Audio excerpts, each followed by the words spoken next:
Was there another question? Yes. What you're saying is really very interesting. And I sort of have to ask the question, is there a difference between an open fit and a closed fit relative to signal to noise ratio and also effectiveness of dealing with tinnitus?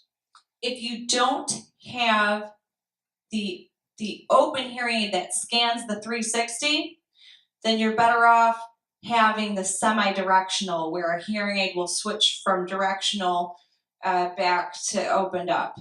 And the reason is because it's not scanning, it's not giving you the noise management you need. Well, then you should, there's a lot of hearing aids out there, and Phonak was sort of the pioneer of this actually, where it would beam, you know, they called it sort of like the, a beam, where it would, a voice was right here, well, it knew a voice was over here, and it would beam right in front of you, and narrow off all the voices on the sides and behind you, because the hearing aid didn't know who you wanted to hear. They figured the person you wanted to hear was right in front of you. So if you don't have the Oticon open, you should have the hearing aid in a mode that it switches on its own back and forth from surround sound to semi-directional to directional. If you do have the open, then you leave it in open mode usually. It really shouldn't have an effect on, when we think about tinnitus management, getting more sound in with tinnitus is probably a good thing.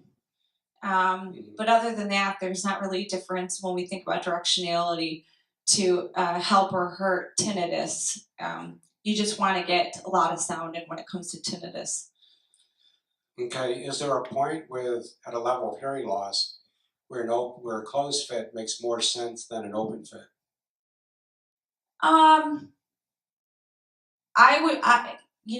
would say that it has less to do with the amount of hearing loss and more to do with what kind of environment you're in.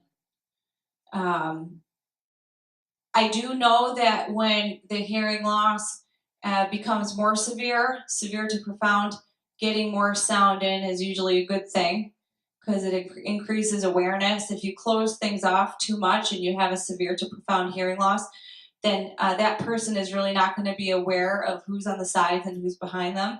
I know when I fit people with profound hearing loss, we usually have the hearing aid do less and pull more sound in.